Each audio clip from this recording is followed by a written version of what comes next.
Chapter 9 The Nole Me Tangere. In Chapter 9, I learned that Nole Me Tangere is not just a story but a reflection of the real situation of Filipinos during the Spanish period.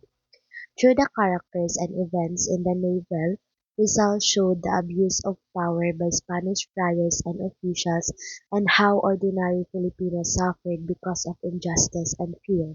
So many people stayed silent because they were afraid, and this allowed the system to continue. So what stood out to me is how Rizal used education and awareness as tools for change. Characters like Ibarra represent hope and the desire for reform, while others show what happens when people are oppressed and powerless. So the novel teaches that ignorance makes people easy to control. So for me, the lesson of Noli Me Tangere is that loving our country means being aware of the truth and having the courage to speak out. So Rizal reminds us that change begins when we open our eyes and refuse to stay silent.